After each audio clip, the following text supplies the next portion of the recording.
Meus irmãos, boa noite. Que a graça bendita do nosso Salvador esteja com todas as famílias aqui representadas. Nesse domingo que o Senhor fez, quero convidar você a abrir a sua Bíblia, segunda carta de Paulo a Timóteo, capítulo 3. Essa data, como o presbítero Gil lembrou no início, algumas igrejas cristãs no Brasil comemoram nessa data, o segundo domingo de dezembro, o dia da Bíblia. E nós queremos nessa noite compartilhar com os irmãos, não um culto à Bíblia, porque a Bíblia sem Cristo, a Bíblia sem o Espírito Santo, mas a Escritura Sagrada nos mostra no tempo do apóstolo Paulo, onde não havia livro, papel, nos mostra desafios que aplicam para a nossa vida a nível de ensino, de instrução. E para isso eu quero ler 17 versículos com você. Acompanhe na tua Bíblia, a partir do verso 1, a exposição do texto sagrado, onde diz assim: mas você precisa saber disso. Capítulo 3, 2 Timóteo, verso 1. Mas você precisa saber disso: nos últimos dias sobrevirão tempos difíceis, pois os seres humanos, os homens, verso 2, serão egoístas, avarentos, orgulhosos, arrogantes, blasfemadores, desobedientes aos seus pais, serão ingratos, ímpios, sem afeição natural, implacáveis, caluniadores, sem domínio de si, serão cruéis, inimigos do bem, serão traidores, atrevidos, convencidos, mais amigos dos prazeres do que amigos de Deus, tendo aparência de piedade, mas negando o poder dela. Fique longe, Timóteo, também destes, pois entre estes se encontram aqueles que fazem visitas nas casas e conseguem cativar mulheres tolas, mulheres carregadas de pecado, que são levadas por todo tipo de desejos, que estão sempre aprendendo, mas nunca conseguem chegar ao conhecimento da verdade. Do mesmo modo que Janes e Jambres resistiram a Moisés, também estes resistem à verdade. São homens que têm a mente totalmente corrompida, reprovados quanto à fé. Mas esses não vão longe, porque a insensatez deles ficará evidente a todos, como aconteceu com a insensatez de Janes e Jambres.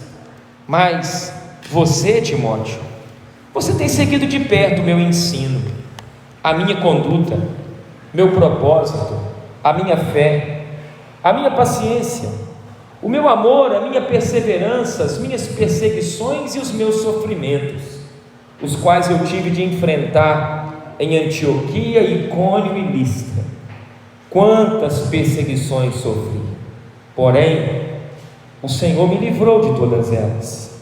Na verdade, todos os que querem viver piedosamente em Cristo Jesus serão perseguidos, mas aqueles que querem viver uma vida de falsidade, perversos, impostores, eles vão de mal a pior, vão enganando e sendo enganados. Mas quanto a você, Timóteo, permaneça naquilo que você aprendeu, em que acredita firmemente, sabendo de quem você aprendeu, e que desde a infância você conhece as letras sagradas, que podem te tornar sábio para a salvação pela fé em Cristo Jesus. Toda a Escritura, ela é inspirada por Deus, ela é útil para o ensino, para a repreensão, para a correção, para a educação na justiça, a fim de que o servo de Deus seja perfeitamente habilitado para toda boa obra. Somente até aqui a leitura da palavra de nosso Senhor.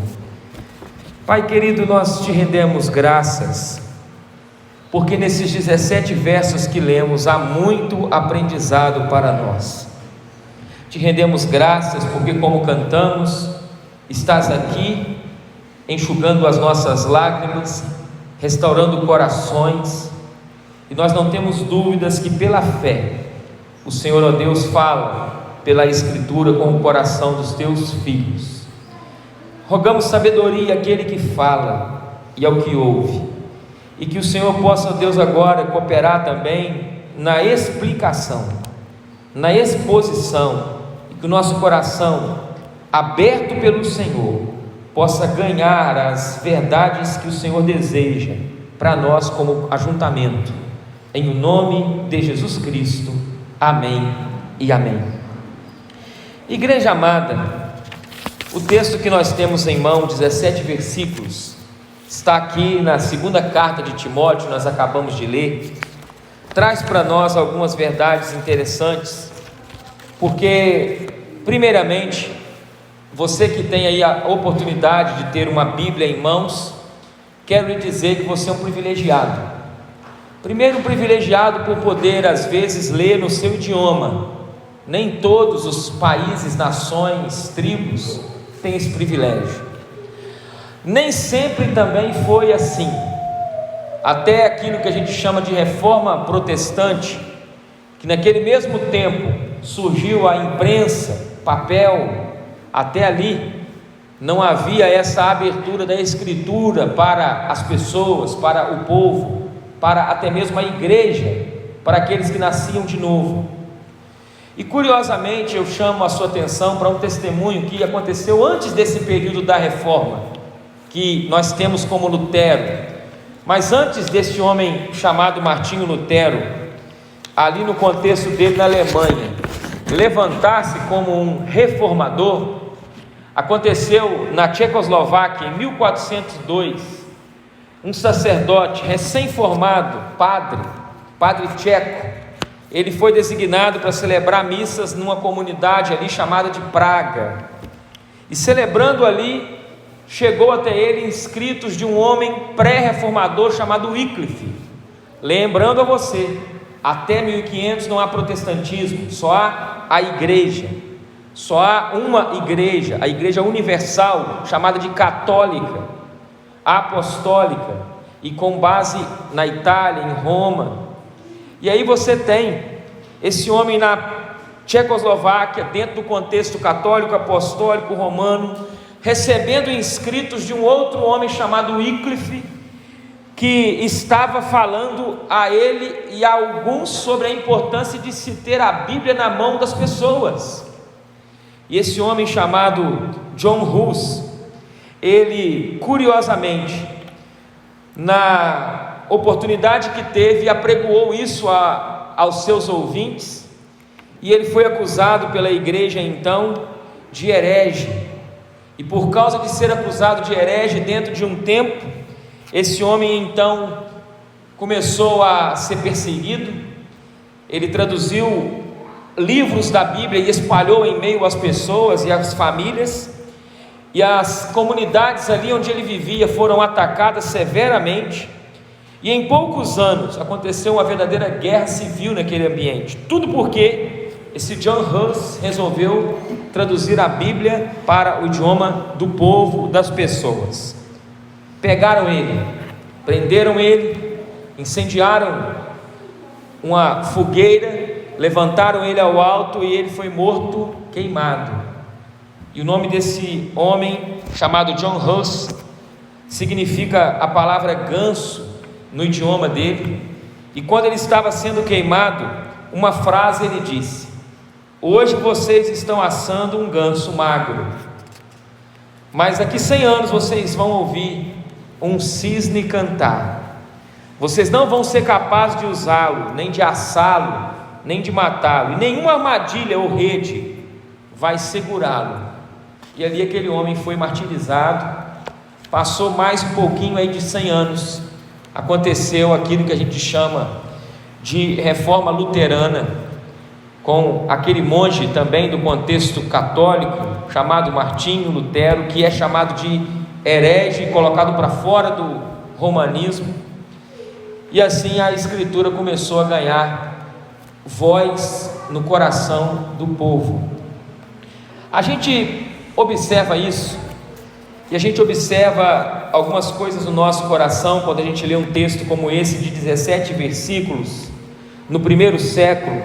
Primeira coisa que eu destaco, fica com a sua Bíblia aberta, é no versículo 1, quando o apóstolo Paulo diz assim para Timóteo, aquele jovem discípulo: meu irmão Timóteo, você precisa saber de uma coisa: nos últimos dias vão atravessar tempos difíceis.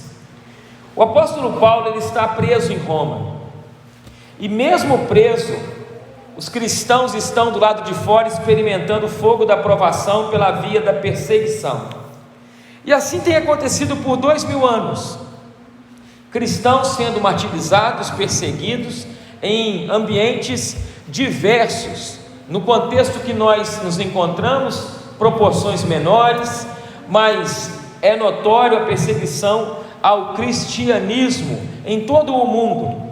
E Paulo estava mostrando para Timóteo que nos últimos dias, e esses últimos dias começaram quando, pastor? Biblicamente, acredita-se que os últimos dias começaram quando Cristo foi elevado aos céus, assunto aos céus, e até a segunda vinda de Cristo é chamado de período de últimos dias. E aí então você tem Paulo dizendo para Timóteo: Timóteo, quero te lembrar uma coisa, nos últimos dias os tempos serão difíceis, e nos ensinando o quê? Que este tempo é um tempo onde viver não vai ser fácil, aonde o mundo vai se tornar mais mundano. E logo após falar isso, Paulo coloca algumas coisas curiosas, que é quando nós lemos mal a Bíblia, a gente pensa para o lado de fora, mas as características do versículo 2 em diante são características do coração humano, não são características do homem não regenerado, do ímpio, são características do coração de um homem, de uma mulher, luta que esse homem e essa mulher vai ter durante a sua vida. E aí Paulo diz a Timóteo: Timóteo, olha, quero te lembrar, o tempo onde você vai escrever sobre isso não é algo fácil, vai ser um tempo onde o mundo vai ser mais mundano, tempo difícil, violência, fúria, o caos vai ser evidente. E aí ele começa a enumerar algumas coisas que nós lemos aí. Seres humanos vão ser, primeiro, egoístas, seres humanos vão amar o dinheiro, os seres humanos vão ser orgulhosos, os seres humanos vão ser arrogantes ao extremo, os seres humanos vão blasfemar, o nível de desobediência a pai, mãe, avô, avó, qualquer autoridade vai aumentar. Ingratidão, as pessoas não vão assustar com tanta ingratidão. Impiedade, sem afeição natural, calúnia vai se tornar comum, Timóteo.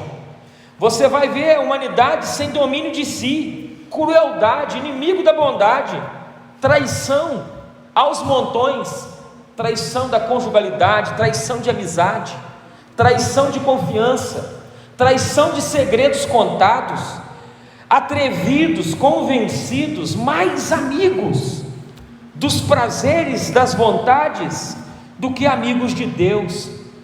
Sabe, Timóteo, eles vão ter forma de piedade, aparência, vão ter aparência de religião, mas por dentro vai negar a essência, vai negar o poder dela. E ele diz no verso 5: fique longe também destes sinais. Curiosamente, então, a gente tem aqui um tempo onde viver não é algo fácil, e diante de nós está um texto que está mostrando a decadência de uma sociedade. E quando a gente pensa em decadência da sociedade, a gente pensa a decadência do lado de fora, mas a decadência do lado do coração humano, é o que Paulo está dizendo para Timóteo, é o grande desafio, porque toda decadência que nós vemos pela televisão, pela mídia, pelas ruas que andamos, naquilo que nos assusta, essa decadência está relacionada com aquilo que o homem é, e não com aquilo que o homem faz, porque esse mesmo homem Paulo está dizendo, vai ser um homem que vai sempre inverter os valores de Deus. Explico para os irmãos. Na linguagem de Paulo, o homem vai amar em demasia a si mesmo. O homem vai colocar o amor, o seu coração, dentro do seu próprio entendimento, amando a si mesmo, no pecado de autolatria. E o homem vai se ver como, por exemplo, ele é importante, ele é insubstituível, ela ninguém faz melhor. E essa tendência humana, o amor a si, vai desembocar no amor aos bens, no amor ao que tem, no amor ao dinheiro, e curiosamente, o amor ao prazer, porque vai ser mais amigo dos prazeres que amigo de Deus. Aí Timóteo recebe essa orientação, esse diagnóstico da sociedade, que fala da tríade que todos nós somos tentados. Ele fala aqui para nós de poder, dinheiro e sexo. Nesta tríade, todos os dias de segunda a segunda, você e eu somos tentados a resistir. Poder, dinheiro e sexo. Curiosamente, o texto está nos mostrando que Timóteo é chamado a ser diferente. A sociedade que Paulo está dizendo, o diagnóstico que eu estou te dando então, Timóteo, é o seguinte: o homem vai adorar a ele mesmo, vai ignorar a Deus, vai amar as coisas e vai usar as pessoas. E parece, irmãos, que nós estamos vivendo um tempo muito parecido. Parece que o tempo que Paulo escreveu isso a Timóteo, as coisas foram se avolumando nesses 2000 anos, e hoje nós vemos isso escancarado. Nós vemos um homem que ele adora a si mesmo, ele ignora Deus, ele ama as coisas e ele manipula, ele usa as pessoas. E curiosamente, disse Paulo para Timóteo: fique longe destes. Paulo está dizendo para Timóteo: seja diferente, Timóteo, seja diferente no seu tempo, e se necessário, permaneça solitário. Se necessário, fique, mesmo que você esteja rodeado de falsas vozes, de falsos mestres, não dê vazão a essa amizade com este tipo de ambiente. Tome cuidado, fique longe destes, porque tem no meio destes até mesmo aqueles que se infiltram nas casas, e entram nas casas procurando erros e equívocos. Aqui ele fala de cativar mulheres sobrecarregadas de pecados, levadas por todo tipo de desejos, gente que aprende sempre, mas nunca chega ao conhecimento da verdade. Você já conheceu pessoas assim? Que aprende, ouve, e não chega no conhecimento da verdade no seu próprio coração. E Paulo está dizendo para Timóteo: pessoas que vão sempre aprender e nunca vão conseguir chegar ao conhecimento da verdade, nos fazendo lembrar, Timóteo, de James e James lá no Antigo Testamento, na época de Moisés. Para a gente ganhar tempo, Paulo disse para Timóteo ainda no verso 9, ó, esses não vão longe, porque a insensatez dele vai ficar evidente, como aconteceu com aquele James e James. Mas no verso 10, nós temos uma segunda verdade. A primeira verdade que vemos essa noite é um tempo marcado, onde o mundo vai se tornar mais mundo.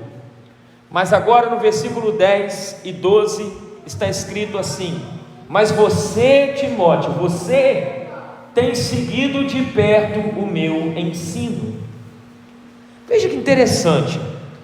Este tempo então é um tempo também onde os eleitos de Deus são convocados a andar com o eterno Pai, sendo íntimos de Deus, chamando Deus de Pai, palavra que no Antigo Testamento ninguém chamou, mas no Novo Testamento, em Jesus, você e eu podemos chamar Deus de Pai.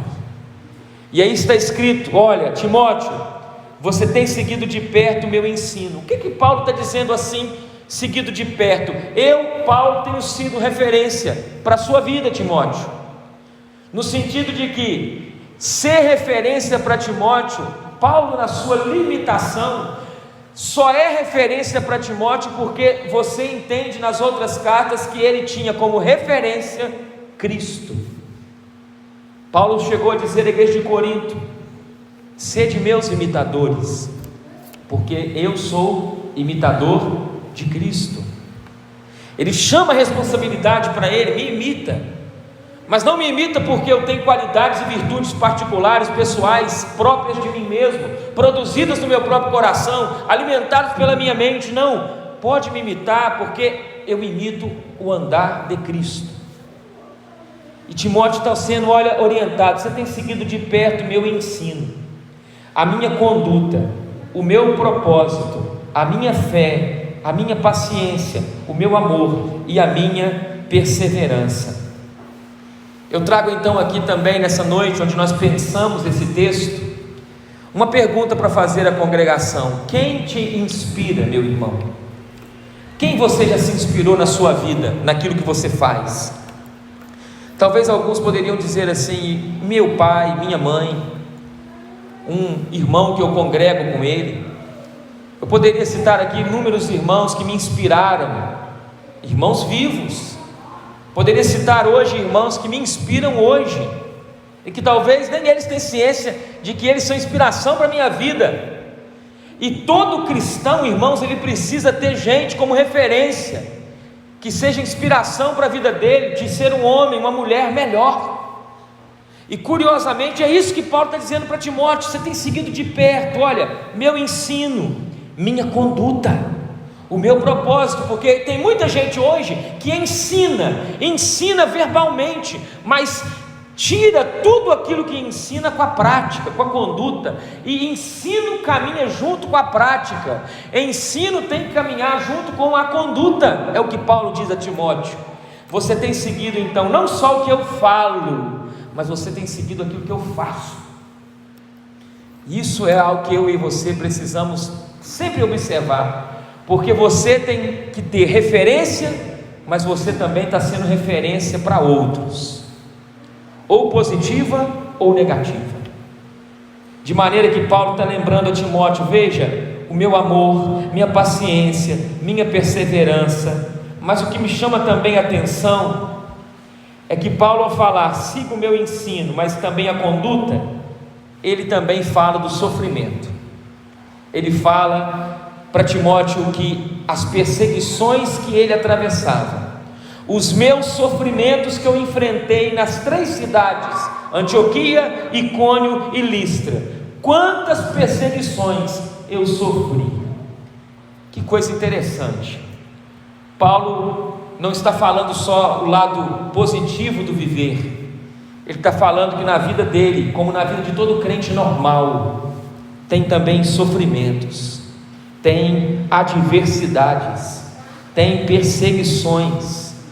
E ele diz o seguinte: mas o Senhor me livrou de todas elas. Quero dizer a você, meu irmão, que está enfrentando algum tipo de perseguição, algum tipo de perseguição que te fez durante esse ano, esses anos, sofrer.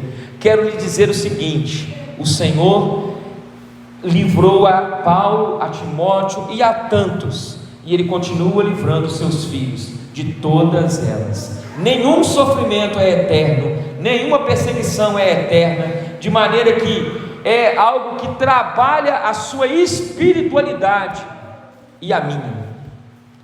De maneira que você então, quando observa o que aconteceu com Paulo falando para Timóteo, Paulo, certa feita, lá em Atos capítulo 8, ele era um homem chamado Saulo. As pedras estão batendo ali no corpo de um diácono chamado Estevão, e Paulo, que ali é Saulo, olhando para aquele homem apedrejado, ouvindo as palavras que aquele homem está dizendo, sendo apedrejado. E aí a escritura diz que as vestes daquele mártir chamado Estevão foram colocadas aos pés de um homem chamado Saulo. Saulo presenciou o martírio daquele cristão, de maneira que não temos dúvidas, meus irmãos, que o apóstolo Paulo foi influenciado por aquela visão de dor e pela reação daquele diácono. Um diácono que reagiu como Cristo. Como a gente precisa de obreiros que reagem como Cristo. A gente tem visto obreiros muito desqualificados, irmãos, espalhados pelas igrejas lá fora. Pastores, obreiros que, na sua desqualificação, eu digo, na sua reação, que diferente de Estevão, quando apedrejados, eles pegam pedras e lançam. Que diferente de Estevão, quando contrariados, eles enchem as mãos de pedras para se defenderem. Mas não é isso que a Bíblia diz. Porque as pedras que foram literais sobre Estevão, elas representariam inúmeras pedras que na história da igreja chegariam na vida de obreiros, de homens, mulheres de Deus, como calúnia, difamação, e que as palavras de Estevão ali sendo apedrejado: Senhor, perdoa-lhes, porque não sabem o que fazem. E ele viu o céu aberto, e ele libera perdão, da mesma maneira que o seu Cristo perdoou na cruz do Calvário. Um diácono que teve reação diante de pedradas, e nós precisamos de obreiros com santas reações no tempo de hoje, porque a reação de Estevão foi instrumento para a conversão de um homem praticamente aos olhos humanos impossível de se converter, um homem chamado Saulo, que agora está dizendo para o seu discípulo Timóteo: ó Timóteo, foram muitas perseguições, mas o Senhor me livrou de todas elas. Estou falando para você, Timóteo, porque os meus sofrimentos também podem ajudar você. Do mesmo jeito que eu vi um homem sendo apedrejado, isso me ajudou, me aproximou, me trouxe. Eu quero te dizer, Timóteo, que os meus sofrimentos também podem ajudar você a olhar para cima, a olhar para o alto, a olhar para o céu, a olhar para aquele que te chamou, aquele que te vocacionou, aquele que te capacitou. Mas, irmãos, certa feita, perguntaram a um professor o seguinte: professor, se a igreja for mais perseguida, ela vai ser mais fiel? Silêncio na sala. Passou-se aí aproximadamente 10 segundos, a resposta do professor foi não. E ele disse que se a igreja sim for mais fiel, ela vai ser mais perseguida. Então eu quero te dizer, meu irmão, minha irmã, o apóstolo Paulo está lembrando aqui: todos os que querem viver piedosamente em Cristo serão, de alguma forma, perseguidos. E no mundo que nós estamos, isso vai cada vez mais se tornar claro como a luz do dia. Viver em Cristo de forma piedosa muitas das vezes vai atrair incompreensões, perseguições. Quando você é desafiado a falar do seu pensamento acerca de casamento, quando você diz que casamento é algo que é estabelecido por Deus, e você não concorda com o adultério, que você não concorda com aquilo que estão fazendo de primeiro, de segundo, terceiro e quarto, achando normal, aí logo você é visto como um antiquado, alguém que tem um pensamento muito retrógrado. Aí você precisa desse eco da palavra do Senhor ao seu coração: todos, não são alguns, todos os que querem viver piedosamente em Cristo serão perseguidos. Mas para terminar, meus irmãos, o texto nos mostra no versículo 13 que existem os perversos e impostores. Olha que coisa triste. Diz Paulo que os perversos e impostores, que são estes que estão na condição de falsos, eles vão levando uma vida enganando e sendo enganados. E mais, olha, o Paulo diz assim: eles vão indo de mal a pior. De maneira que o que Paulo está dizendo desde o início do verso 1, falando do mundo, o mundo se tornando mais mundano, Timóteo, quanto a você, você tem seguido de perto. Agora, ele fala que toda essa maldade que vem pelos impostores e perversos vai sempre ser uma colheita de mal a pior, enganando e sendo enganado. E aí a pergunta que nasce para nós ao ler o texto seria a seguinte: mas como então não viver uma vida de falsidade, uma vida de engano, e não sendo enganador e não sendo enganado? Diz o versículo 14, olha só: quanto a você, permaneça naquilo que você aprendeu, naquilo que você acredita com firmeza, sabendo de quem você aprendeu. De maneira que Paulo está lembrando a Timóteo os fundamentos, a base da fé, que começa lá no versículo 15, desde a infância. Desde a infância você conhece letras que são sagradas, Timóteo, que ele já disse lá no início do capítulo 1, que era uma fé sem fingimento, habitou na avó dele, na mãe dele, na irmã Lloyd e a mãe Eunice. E agora ele está lembrando de novo a Timóteo: Timóteo, você conhece as sagradas letras desde a infância, você precisa então cuidar dos fundamentos da sua vida. E aí, meus irmãos, o que seriam esses fundamentos diante de um dia como esse? O dia onde a igreja evangélica, boa parte dela, comemora o dia da Bíblia. Será que nos últimos 50 anos a igreja evangélica brasileira, ela está mais bíblica? Ela está mais, na sua interpretação, coerente com os textos sagrados?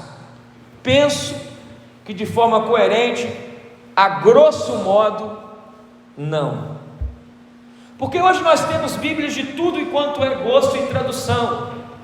A gente tem Bíblia para o ancião, para o jovem, para o adolescente, para o homem, para a mulher, Bíblia de estudo, Bíblia de Genebra, Bíblia Shed, todos os comentários. A gente tem livros que falam de Cristo aos montões, como parecendo um grande comércio, mas curiosamente não tem melhorado as interpretações na vida, no coração. E mostro para você algumas coisas curiosas. Veja bem o que passo a ler a você. Somos a geração que tem centenas de livros em nome de Cristo, mas também tem se crescido no meio desse rebanho uma geração analfabeta biblicamente. Somos uma geração que cresce o número de cristãos sem firmeza no que diz respeito ao desafio diante de coisas como a dor, o sofrimento, a morte, e de repente a vida e os seus desafios.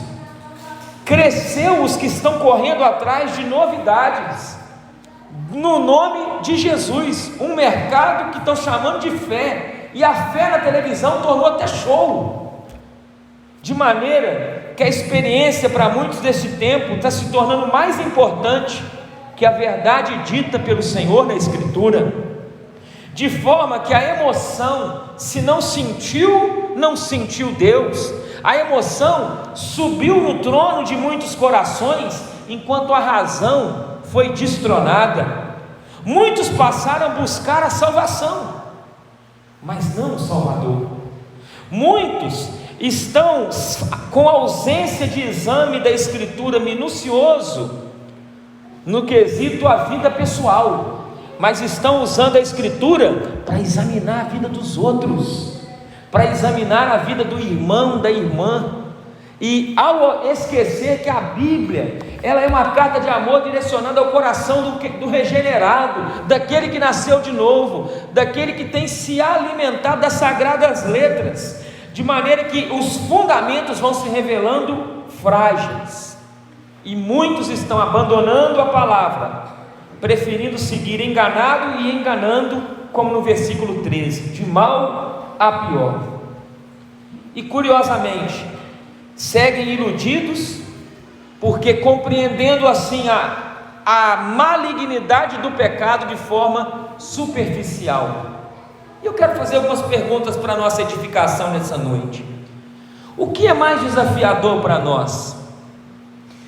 Acerca da malignidade do pecado, acerca da forma que o pecado se manifesta na nossa natureza.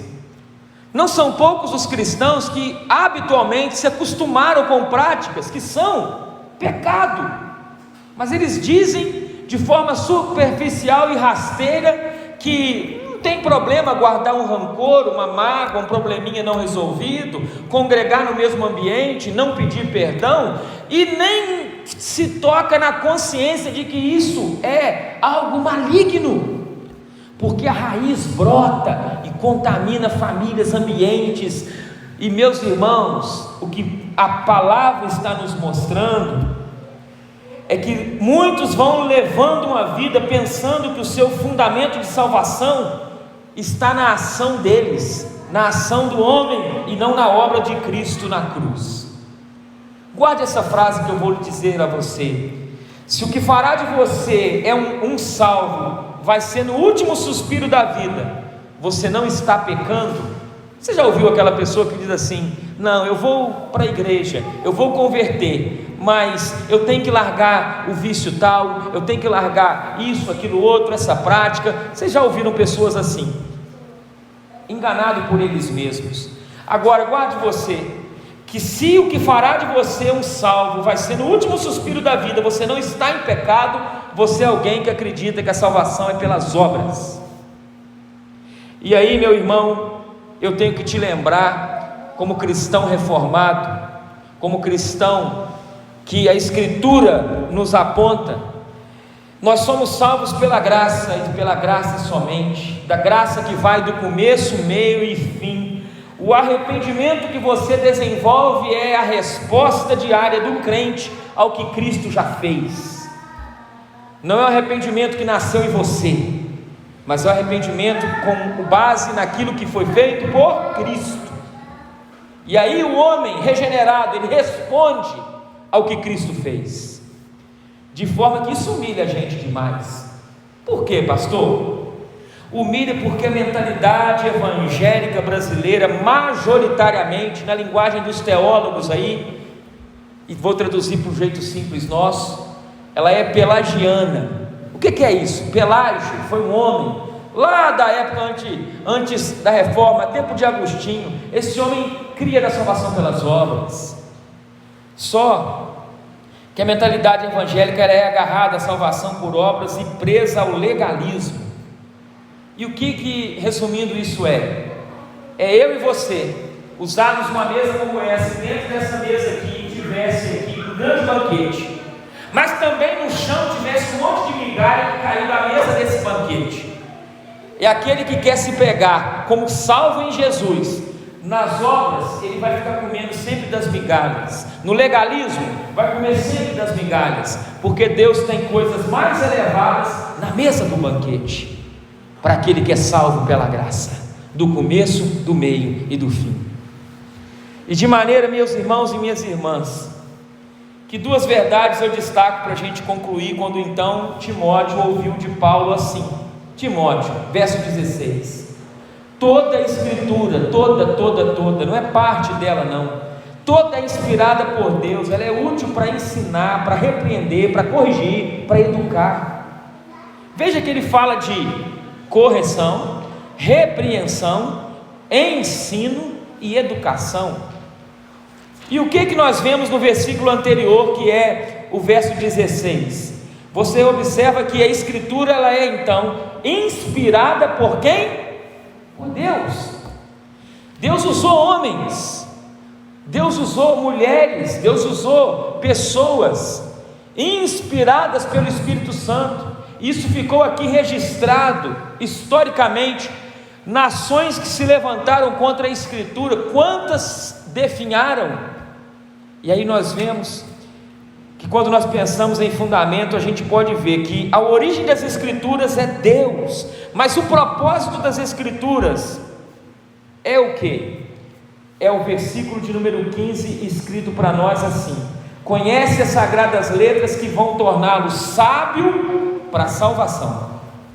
Propósito da Escritura não é debate de calvinismo arminiano, batismo por imersão e aspersão, igreja A, igreja B e C. O propósito da Bíblia é salvação pela fé em Cristo Jesus, e a gente não pode esquecer disso, porque de vez em quando a gente se pega nesses debates que não chega a lugar nenhum, e a gente acha que venceu, e quando venceu a gente perdeu. Curiosamente, a gente precisa sim ter base sólida do que cremos, mas não para humilhar irmãos, debater com irmãos, colocar os irmãos em situação onde eles ficam envergonhados. Isso não é cristão. O texto está nos mostrando que a palavra de Deus, sagradas letras, elas podem tornar o homem sábio para a salvação pela fé em Cristo Jesus. E eu termino lembrando a você o seguinte: de Gênesis a Malaquias, você tem salvação? Não tinha Bíblia, tinha o Espírito Santo, sim. Mas como que era a salvação no Antigo Testamento? As pessoas eram salvas como? Pelo Cristo prometido, pela fé. E eles aguardavam o Cristo prometido pela fé, que veio a partir de Mateus, Marcos, Lucas e João. Ali é a biografia de Cristo. Mas de Gênesis a Malaquias, você tem pessoas salvas pelo Cristo da promessa. E no Novo Testamento, pastor, elas são salvas pelo Cristo da história, pelo Cristo que nasceu, pelo Cristo que viveu, pelo Cristo que morreu, pelo Cristo que ressurgiu, pelo Cristo que foi elevado aos céus, e pelo Cristo que nós aguardamos, aleluia, vai voltar. É isso aí, meu irmão. E aí a Escritura diz que no Antigo Testamento as pessoas olhavam para frente, aguardando a primeira vinda desse Cristo, mas no Novo Testamento elas olham para trás, para aquilo que Cristo fez, para a obra dele, como nós olhamos, é para trás, para aquilo que ele realizou. Nós vemos que o Antigo Testamento anuncia a promessa e a preparação para a chegada do Cristo. Os evangelhos expõem para nós o nascimento, a vida, o ensino, os milagres, a morte. Atos dos Apóstolos é a propagação do Evangelho de Cristo, de Jerusalém a Roma. As epístolas é a glória da pessoa e da obra de Cristo na vida da igreja, na vida do cristão. Mas o Apocalipse traz a consumada vitória de Cristo e da sua igreja. Resumindo, Cristo é o centro da eternidade, da história, e Ele é o centro das Escrituras. Se você lê a Bíblia idolatrando Davi, idolatrando Elias, idolatrando Moisés, idolatrando o mar que abriu, milagre que foi feito lá, impressionado com tudo do Antigo Testamento, e não vê Cristo ali, você está lendo errado. Porque de Gênesis a Apocalipse você tem que ver Cristo. De maneira que nós aprendemos que quando Paulo escreve para Timóteo, no verso 16 a 17, o que é certo e o que não é certo, ensino e repreensão. Quem quer ensino, lê a Bíblia e vai ter ensino. Quando você lê o seguinte: toda a Escritura inspirada por Deus, útil para o ensino. Quer ensinar bem seus filhos? A palavra de Deus te ensina como fazer. Podemos errar, e a gente erra muito, mas a gente não tem como errar. Um dia a gente pode observar coisas que a gente deixou de fazer, de praticar, mas está na Escritura, porque não tem um modelo, uma fórmula mágica. Agora também, se você quer aprender sobre o que o texto diz de repreensão, como repreender alguém, você sabia que a Bíblia, quando fala de repreensão, até no idoso, o apóstolo Paulo orienta que até o idoso não repreendas um homem idoso. E a gente vê gente jovem, pirralho, gritando com gente mais velha, cristão, homens obreiros, que muitas das vezes vão falar com outro ancião, falam em tom de, olhando de cima para baixo. Por quê, irmãos? Porque não está observando o padrão, como que o Cristo ensina a repreensão. O texto está dizendo ainda mais, para corrigir. Se a gente quer ensino, repreensão e correção, a gente também pode entender que Paulo está ensinando, ou seja, o que é certo, o que não é certo, correção, como se tornar certo, mas quando ele fala educação na justiça, como permanecer, porque educar é permanecer. Educar não aponta para o futuro, educar é como você permanece. Por isso que a gente precisa educar casais bem educados em Cristo, são casais que vão permanecer em Cristo até o dia de Cristo, até o dia do Senhor. De maneira, meus irmãos, que resumindo o que o texto nos diz aqui em algumas verdades, eu digo aos irmãos o seguinte, para você voltar para casa e eu também: tempos difíceis requerem de mim e de você vida com Deus. 2. Não se considere maduro demais para precisar da palavra de Deus. Cuidado quando você se achar que está maduro demais, inteligente demais, sábio demais, conhecer alguém que fala que é doutor, mestre. Cuidado, nunca nós podemos nos considerar maduros demais para não precisar ou para deixar a palavra de Deus, ou já fechamos o que sabemos. Na vida do reino de Deus em Cristo é um eterno aprendizado, de maneira que a terceira coisa que devemos lembrar: todo discípulo de Cristo tem que entender que ele não é chamado a fazer discípulos dele, mas do Cristo. Pessoas que se pareçam com Cristo, partindo do princípio de que você deseja ser como Jesus. 4. As Escrituras vão capacitar você para o serviço. O último versículo, capítulo 17: a fim de que o servo de Deus seja habilitado. A única vez que a palavra homem de Deus aparece no Novo Testamento, 1 Timóteo 6:11, tu porém, ó homem de Deus. Foi Paulo escrevendo para Timóteo.